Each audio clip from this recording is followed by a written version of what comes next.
অত্যন্ত দুঃখজনক। আমরা এই নিন্দা করি। 1,15,000 ছেলের মধ্যে 4-5 হাজার ছেলেকে এরা তোলার কাজে লাগায়। ওদের কাছে 10,000 কিছু না, ওরা 50,000 1 লাখ করে। বাকি 1,10,000 ছেলেকে এরা মারছে। আমি কথা দিতে পারি সিভিক ভলেন্টিয়ারদের, যে ভয় আপনাদের ওরা দেখাচ্ছে যে বিজেপি এলে আপনাদের চাকরি চলে যাবে। 21টা রাজ্যে বিজেপি এসেছে।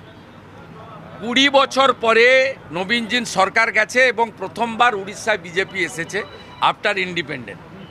একটা লোকের চাকরি যায়নি। 27 বছর পরে দিল্লিতে বিজেপি সরকার এসেছে, একটা লোকের ক্যাজুয়াল হোক পার্মানেন্ট হোক কারো চাকরি যায়নি। আপনাদের চাকরি তো যাবেই না, অন্যদিকে আপনারা এমন অর্থ পাবেন যে অর্থ দিয়ে সংসারও করতে পারবেন, বাবা মা সেবাও করতে পারবেন, নিজের বাচ্চাকে ভালো স্কুলে পড়াতেও পারবেন। আনুন বিজেপিকে, সবাই জোট বাঁধুন। No vote to Mamata is the only solution. ময়নাতে 2টো অঞ্চলে বন্ধ করেছিল, 2টো বিজেপি পরিচালিত অঞ্চল, বাগচা এবং গজিনা। হাইকোর্টে এসেছিলাম, কান মুড়ে টাকা আদায় করে নিয়ে গেছি। ওরা মমতার বাপের টাকা নয়, তৃণমূলের চুরির টাকা নয়, ওরা জনগণের ট্যাক্সের টাকা, আরবিআই থেকে লোন নেওয়া টাকা।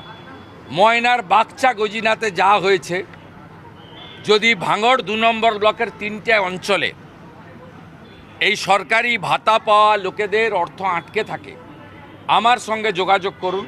যারা those who are torture by the state government and the state ruling party, তাকে প্রোটেকশন দেওয়ার কাজ অপোজিশন লিডারের।